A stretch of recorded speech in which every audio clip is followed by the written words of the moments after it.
വേളാങ്കണ്ണിക്ക് തൊടുപുഴ വഴി KSRTC bus service ആരംഭിച്ചു. ബസിന് തൊടുപുഴ കെഎസ്ആർടിസി ഡിപ്പോയിൽ വെച്ച് സ്വീകരണം നൽകി. കേരള കോൺഗ്രസ് ബി സംസ്ഥാന സെക്രട്ടറി പോൾസൺ മാത്യു, ജില്ലാ സെക്രട്ടറി ഉണ്ണി എം, നിയോജക മണ്ഡലം പ്രസിഡന്റ് ബിബിൻ ചെമ്പരത്തി എന്നിവർ ചേർന്ന് ബസിനെ മാലയിട്ട് സ്വീകരിച്ചു. ചങ്ങനാശ്ശേരിയിൽ നിന്ന് ആരംഭിക്കുന്ന ബസ് സർവീസ് ഉച്ചകഴിഞ്ഞ് 3:50 തൊടുപുഴയിലെത്തുക. ചങ്ങനാശ്ശേരിയിൽ നിന്നും വേളാങ്കണ്ണിക്ക് ഏറ്റുമാനൂർ, കൂത്താട്ടുകുളം, മൂവാറ്റുപുഴ വഴി സർവീസ് നടത്തിയിരുന്ന കെഎസ്ആർടിസി ബസ് ഏറ്റുമാനൂർ, പാല, തൊടുപുഴ വഴി മൂവാറ്റുപുഴ കൂടി വേളാങ്കണ്ണിക്ക് സർവീസ് ആരംഭിച്ചു.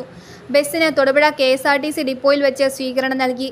കേരള കോൺഗ്രസ് ബി സംസ്ഥാന സെക്രട്ടറി പോൾസൺ മാത്യു, ജില്ലാ സെക്രട്ടറി ഉണ്ണി എം, നിയോജക മണ്ഡലം പ്രസിഡന്റ് ബിബിൻ ചെമ്പരത്തി എന്നിവർ ചേർന്ന് ബസിനെ മാലയിട്ട് സ്വീകരിക്കുകയായിരുന്നു. കഴിഞ്ഞ 25 വർഷമായിട്ട് തൊടുപുഴയിൽ നിന്ന് വേളാങ്കണ്ണി സർവീസ് മുടങ്ങിക്കിടക്കുകയായിരുന്നു.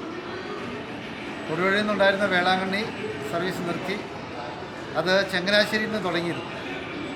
ചങ്ങനാശ്ശേരിയിൽ നിന്നുള്ള സർവീസ് ചങ്ങനാശ്ശേരി, കോട്ടയം, ഏറ്റുമാനൂർ, കൂത്താട്ടോളം, മൂവാറ്റുപുഴ വഴിയായിരുന്നു ആ സർവീസ് നിലവിൽ വേളാങ്കണ്ണിക്ക് നടത്തിയിരുന്നത്.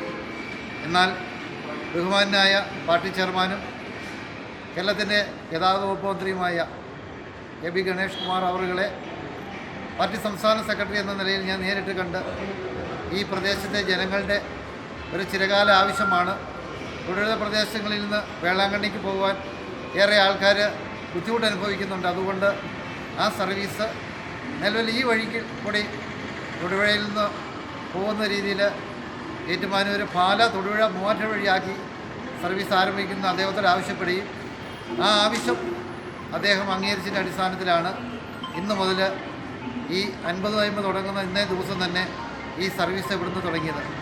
അത് തുടങ്ങുന്നതിന് അനുമതി തന്ന ബഹുമാന്യായ കേരളത്തിലെ ഗതാഗത വകുപ്പ് മന്ത്രിയും പാർട്ടി ചെയർമാനുമായ കെ ബി ഗണേഷ് കുമാർ അവറുകളെ പാർട്ടിക്ക് വേണ്ടി പ്രത്യേകം അഭിനന്ദിക്കുകയാണ്. ഉച്ചയ്ക്ക് 2 മണിക്ക് ചങ്ങനാശ്ശേരിയിൽ നിന്ന് ആരംഭിക്കുന്ന സർവീസ് 3:50 തൊടുപുഴയിൽ എത്തിച്ചേരും. തൊടുപുഴയിൽ നിന്നും വേളാങ്കണ്ണിക്ക് 800 രൂപയാണ് ചാർജ്. പാല, തൊടുപുഴ പ്രദേശങ്ങളിലെ നിരവധി യാത്രക്കാർ വേളാങ്കണ്ണി സർവീസ് ആരംഭിക്കണമെന്നാവശ്യപ്പെട്ടിരുന്നു. ഈ വിഷയം പാർട്ടി ചെയർമാനും ഗതാഗത വകുപ്പ് മന്ത്രിയുമായ കെ ബി കൃഷ്ണകുമാറുമായി സംസാരിച്ചതിന്റെ അടിസ്ഥാനത്തിലാണ് വേളാങ്കണ്ണി സർവീസ് തൊടുപുഴ വഴി പോകുന്നതിന് നടപടിയായതെന്ന് കേരള കോൺഗ്രസ് ബി സംസ്ഥാന സെക്രട്ടറി പോൾസൺ മാത്യു അറിയിച്ചു. News bureau, Thodupuzha. മരുന്നും ഹെൽത്ത് ചെക്കപ്പും മറ്റു ടെസ്റ്റുകളും ആശങ്കകളില്ലാതെ ഇടുക്കി ചെറുകിട വ്യവസായി സഹകരണ സംഘത്തിൽ നിന്നും ആരോഗ്യ സേവന രംഗത്ത് പുത്തൻ ചുവടുവയ്പുമായി ഇടുക്കി ചെറുകിട വ്യവസായി സഹകരണ സംഘം നീതി സ്കാനിംഗ് സെന്റർ. ക്യാൻസർ സാധ്യതാ പഠന സൗകര്യം ഉൾപ്പെടെ എല്ലാവിധ അൾട്രാസൗണ്ട് സ്കാനിങ്ങുകൾക്കും 15% മുതൽ 20% വരെ ഡിസ്കൗണ്ട്. അത്യാധുനിക സൗകര്യങ്ങളോടുകൂടി പ്രവർത്തിക്കുന്ന നീതി മെഡിക്കൽ ലാബിൽ കൃത്യതയാർന്ന ടെസ്റ്റ് റിസൾട്ടുകൾ അതിനൂതന മെഷീനറികളാൽ ചുരുങ്ങിയ സമയത്തിനുള്ളിൽ നൽകുന്നു. എല്ലാ ടെസ്റ്റുകൾക്കും 25% മുതൽ 75% വരെ ഡിസ്കൗണ്ട്.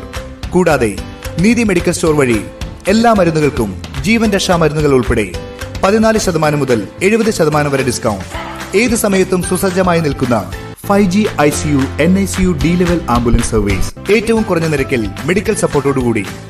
ആംബുലൻസ് ബുക്കിംഗിനായി വിളിക്കൂ 8301012000, 8301013000. കിടപ്പ് രോഗികളായവർക്കും ആശുപത്രിയിൽ നിന്നും ഡിസ്ചാർജായി വന്നവർക്കും ആശുപത്രിയിൽ ലഭ്യമാകുന്ന എല്ലാവിധ നഴ്സിംഗ് പരിചരണവും പ്രഗത്ഭരായ നഴ്സുമാരുടെ നേതൃത്വത്തിൽ വീടുകളിൽ നൽകി ഇടുക്കി ചെറുകിട വ്യവസായി സഹകരണ സംഘം ആരംഭിച്ചിരിക്കുന്നു ഹീൽ അറ്റ് ഹോം. സ്ഥിരമായി ഡോക്ടറുടെ കൂടിയാലോചന ആവശ്യമുള്ള വിട്ടുമാറാത്ത രോഗങ്ങളാൽ ബുദ്ധിമുട്ട് അനുഭവിക്കുന്ന രോഗികൾ, ശസ്ത്രക്രിയാനന്തര പരിശോധനകൾക്കായി ഡോക്ടറെ സമീപിക്കേണ്ടവർ, ഭിന്നശേഷിക്കാർ, പ്രായമായവരും കൂടെ കൂട്ടാൻ ആരുമില്ലാത്തവരും തുടങ്ങി അടിയന്തരമല്ലാത്ത സാഹചര്യങ്ങളിൽ പ്രൊഫഷണലായി പരിശീലനം ലഭിച്ച നഴ്സിനോടൊപ്പം രോഗിയെ വീട്ടിൽ നിന്നും ആശുപത്രിയിൽ കൊണ്ടുപോയി തിരികെ സുരക്ഷിതമായി വീട്ടിലെത്തിക്കാൻ മെഡി ടാക്സി സംവിധാനവും, ഒപ്പം ഏറ്റവും നൂതനമായ സാങ്കേതിക വിദ്യയാൽ ആരംഭിച്ചിരിക്കുന്ന ഡിജിറ്റൽ എക്സ്റേ സൗകര്യം. ഇടുക്കി ചെറുകിട വ്യവസായി സഹകരണ സംഘം, ന്യൂമാൻ കോളേജിന് സമീപം, തൊടുപുഴ ഈസ്റ്റ്. ഫോൺ 04862 222290. മൊബൈൽ 8078 222290.